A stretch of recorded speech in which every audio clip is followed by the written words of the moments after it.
Let's shift focus right now to one of my favorite segments right here, News Diary, all to do with what Kenyans are talking about on the social media circles. What's trending?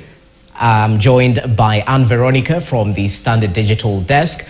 Veronica, it's great to see you. Good morning. Good morning. It's great to see you too, JC. So we're talking after the Africa Climate Summit has just concluded. Of course, so much focus was at KICC. Our camera lenses were trained there. What exactly are Kenyans talking about even as we talk about the Nairobi Declaration? First of all, I will start by explaining what the Africa Climate Summit was all about. The theme was driving green growth and climate finance solutions for Africa. You know, climate change has been an issue since decades ago, since even before you and I were born. I don't know how old you are, but yeah, since I was born. But the alerting issue is that it has been happening more oftenly. Like in a span of 10 years, there are going to be abrupt climate changes. So, delegates from all over Africa and other parts of the world gathered here in Kenya to discuss the solutions and actually to find out what has been causing these abrupt changes and finding solutions, mainly finding solutions. So yes, that is what Africa Climate Summit was all about. And of course, the heads of state were posturing themselves ahead of the COP28 summit, which will be held in the United Arab Emirates. But I must say it was interesting to see how President William Ruto embraced the immobility, if I could use those words. I never thought I'd see a president without a fuel guzzler, as per se. Did this excite Kenyans? Yes, actually, I never thought I'll ever see a president driving himself. But Ruto was driving himself in an electric car, and actually his motorcade, because you know it has to be there for security purposes, was made up of electric cars. And Kenyans are asking, they are hoping that this is going to be the permanent case, because you know if it becomes the permanent case, it will be a good example from the president, and I'm sure other political leaders and country leaders will take up the steps. But I'm a little bit skeptical on that. Unajua venye wanasema when you have guests in your house, you definitely have to remove the good cutlery, the good dishes. Perhaps that's what we were doing, don't you think? I actually think so, because you know the PSVs, they're public service vehicles. They have buses that are electric. I have been seeing just a few, but let me tell you, within these 3 days, there was a whole motorcade of electric buses driving in CBD, and you were like, what? Hizi ni kama vikombe na sahani za wageni. You know, when you're at home and your parent will beat you up for taking that one cup that is kept for the visitors, and now when the visitors come, you unashanga, hey, we have such cups. So yeah, we have that many PSVs that are electric. Well, I understand they were launched recently, those electric PSVs. I hope we get a chance to board and experience the immobility that we are sort of transitioned to. No, I haven't. Oh, you should. Anyway, let's talk about something that equally stood out. Various leaders made their way to KICC, both local, regional, international.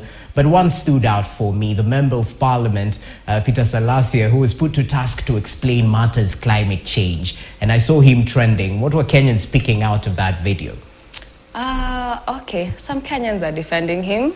Others are like, how did you get this seat? But you know, others are saying he was not elected to talk about climate change, but to fight for the young people and people from his constituency. You know, what happened is he was asked to explain what the event was all about, and he started giving a scenario when he was in Mombasa and it was very cold, and he asked, why is this place this cold? And he was like, and he was told that because the ice is melting, and when that nini melts, it becomes real.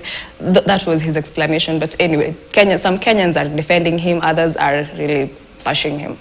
Anyway, at times the mtu mentality comes out, especially in the political circles. But it's good he took a step forward and tried to explain himself. Yes. Anyway, let's talk about some of the commitments and pledges that have been made during that 3-day summit. We definitely saw the presence of the African Union, Africa Development Bank, the United Arab Emirates, who will be hosting the next COP28 summit. So much money has been pledged around this, right? Yes, so much of it. Like most stakeholders were just coming to Kenya and saying, we are like the Africa Development Bank pledged 25 billion, and we hope that this money is going to be used to really work towards bringing up solutions for the climate issues in Africa. And actually, I hope that most youths are going to hop onto this, because they are the ones who are very vibrant, energetic to do that. Yeah. And I think they have great solutions. Let's see what the youths come out. Exactly, and that definitely portends in terms of good opportunities for those who are touted to be those of the future. Unajua sema youth are the future. So we definitely hope more young minds will go into climate action and matters to do with that. But apart from that, I saw various leaders were acting as chaperones, ushering in the heads of state who landed at JKIA, heading towards the hotel and later on to KICC. And one of the senators seems to have stuck out on the social media circles. What went on? That was Senator Methu from Laikipia. He took a selfie with the Mozambique president, and Kenyans, some netizens were not happy about it. They were saying it is not presidential, that he should apologize to the Mozambique country. But do you think he is wrong, JC? I honestly don't think so. Just the same way we were having a conversation about whether we should ban TikTok in the country, we heard from some of these leaders that you can't fight technology. Exactly. We're living in an age where selfies seem to be the order of the day. I mean, if you met President Ruto, wouldn't you want to take a selfie with him? I wouldn't even want to take a selfie with you right now, so I don't see, where he was wrong. Anyway, thank you so much, Veronica, and taking us through some of the highlights around the Africa Climate Summit that has just concluded. Of course, good tidings for the African continent if these pledges will truly be held and delivered.